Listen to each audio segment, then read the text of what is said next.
Hi there guys, my name is Cadence and thank you so much for checking out my April bullet journal video. This month I have decided to try and use up a lot of my paper scraps in this theme. Every time I do a craft project or a journal spread, I usually use different papers for embellishments and I end up with lots of scraps left over or half-used bits of paper.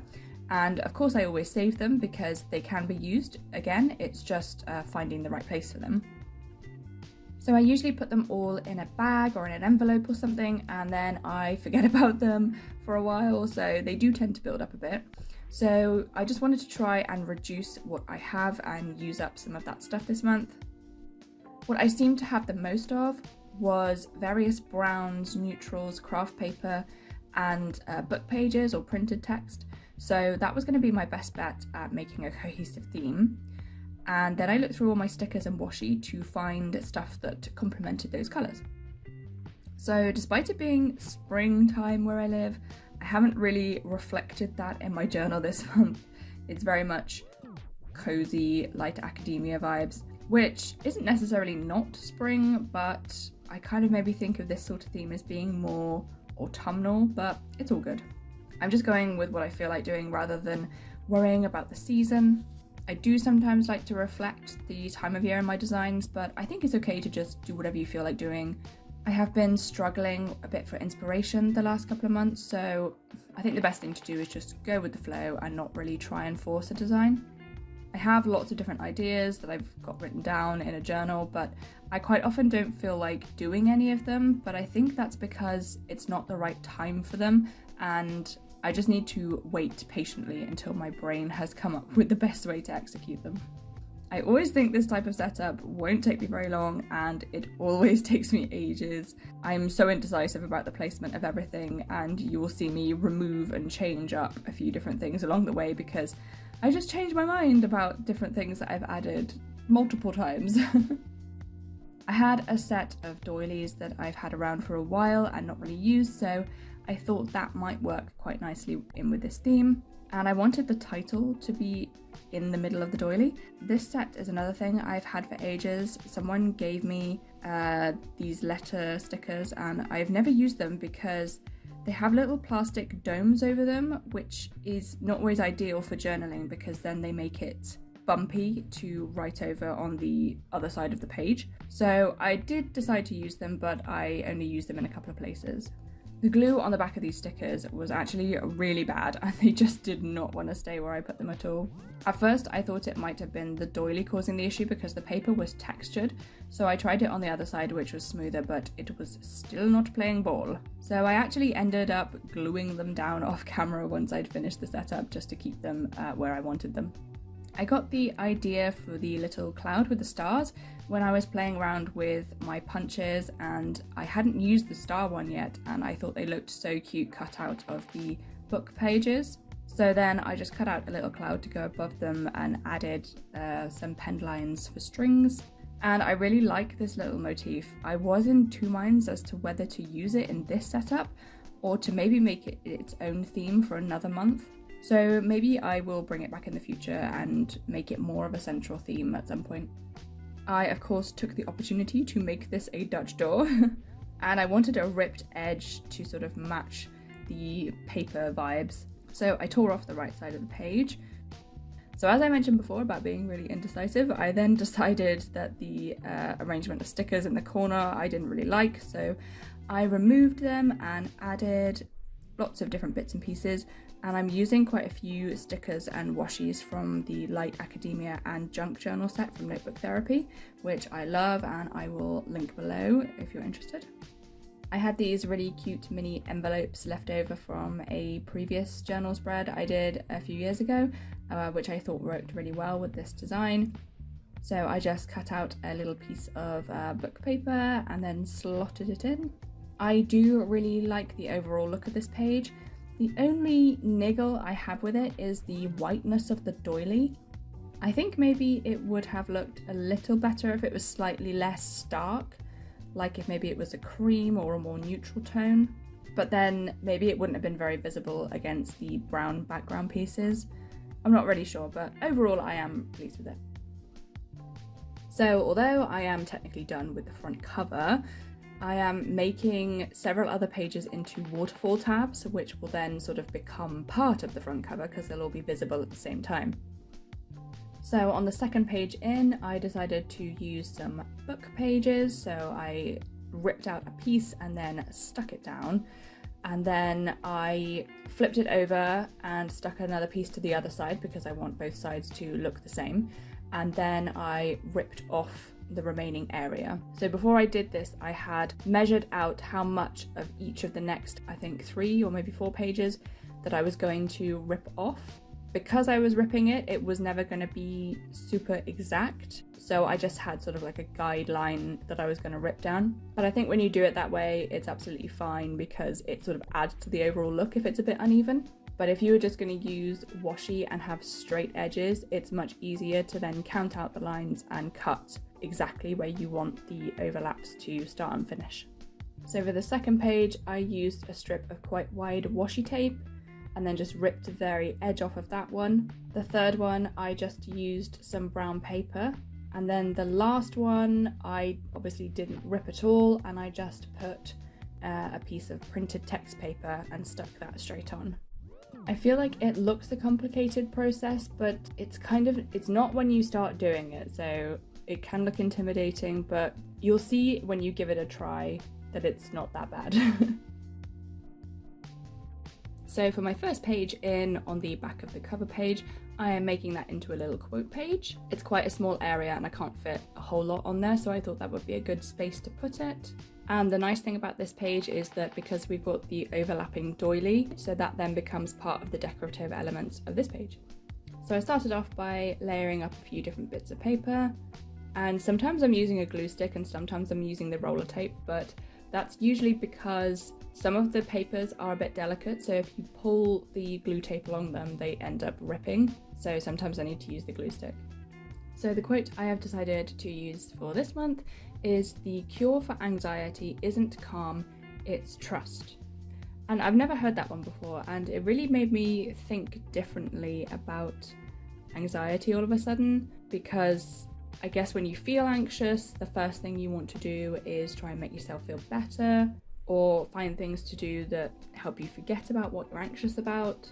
And sometimes those things can be negative in themselves, but they help take away the anxiety. And really, sometimes those things are just like a sticking plaster because the reason you're anxious doesn't go away. So maybe the best thing to do to help you get through your anxiety is to trust that everything will be okay. Trust in your own abilities to handle it and get through it, or that could be trust in the universe, that everything will pan out for you, or if you're religious, that could be spiritual trust. But yeah, I really liked it. It definitely made me think differently about it for a minute, which is what a good quote should do. I've been trying to find out who the originator of the quote is. There's a few different websites that quote somebody called Barry M. Prezant. Don't know if that's the right pronunciation, but it sounds like he could be the originator, but there are a couple of other names that pop up that have also quoted it in books, but whether they got it from him or somewhere else, or he got it from them, I'm not entirely sure, but that seems to be the consensus over a couple of different websites. But if you do know, then please feel free to add it in the comments if you like. So on to the next page, and I just left that as a space for memories, so it's quite a nice quick setup.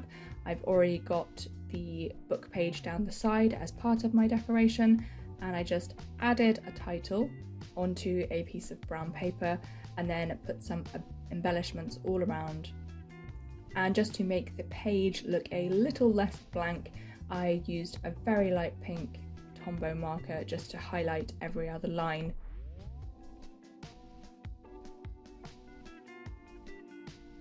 The next page is for my calendar spread, and I made the title using those really annoying stickers again, just so that they weren't only used once in the theme and it's sort of tied into another spread. But yeah, they're super annoying, I probably shouldn't have bothered. But they do look quite cool, they do fit the theme quite nicely, so that's all good. And I added a few embellishments where I had space, so the most space was up at the top left, and I just added another tiny little cloud up there which looks super cute, and a few stickers here and there as well. I drew out my calendar with that dark brown pen again. This month I did decide I was going to try and not use black pen again. I mean, as much as I love using black pen, it's kind of quite fun to challenge yourself to do something different. So I am mostly using a dark brown Ohuhu pen. And while I was writing in all the dates, at one point I wrote the same date twice and then ended up messing up the numbers for the whole rest of the month, which is super annoying. So I decided to cover it all up with one of those correction tape pens, and it wasn't a very good one, so it didn't stick to the paper very well. And then I corrected everything with the brown pen again. It looked fine to start with, but when I went back to it like an hour later, the brown pen had gone like a really weird colour. It had dried sort of like almost green. So it kind of looked worse than if I'd just sort of corrected the numbers and made them a little scruffy looking. So I ended up using a craft knife and just sort of very gently scratching the top layer off. And then, yeah, I just went and corrected all the numbers afterwards, which in the end didn't really even look that bad. So I will definitely learn from that mistake.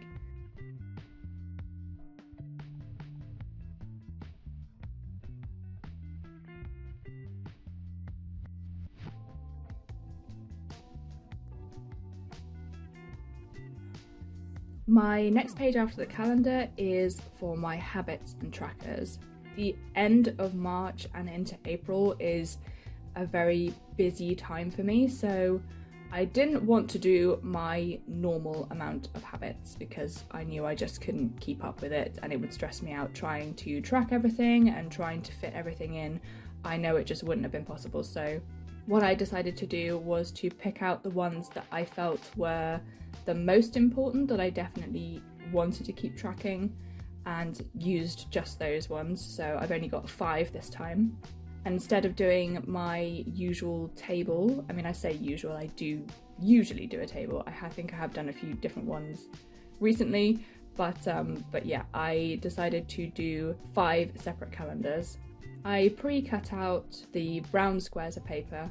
Unfortunately, these ones didn't have a dot grid or anything on them for guidance, so I just had to try and wing it when drawing in the calendars, and they are a little bit wonky, but they're okay. I should really get one of those stamps that stamps out like a little box grid for you. I never get around to it.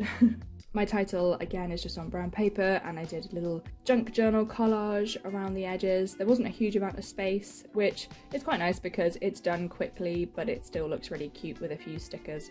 So yeah, the main habits that I wanted to keep on tracking this month were taking my vitamins and doing my skincare every day, and then a few days a week as well. I also want to make sure I do meditation and some walking, and then also some yoga a few times a week. On the adjoining page, I did my plant watering tracker because even though I'm busy, my plants still need water, so I decided that I would keep doing the plant watering tracker this month. So I just drew out a table on one page. I kind of messed up the numbering, so I ended up going along to 16 instead of 15, which then left 2 blank boxes at the end, which is a bit strange. I don't know why I did that, because it was only 30 days this month, so if I'd done 15 it would have fit perfectly, but never mind.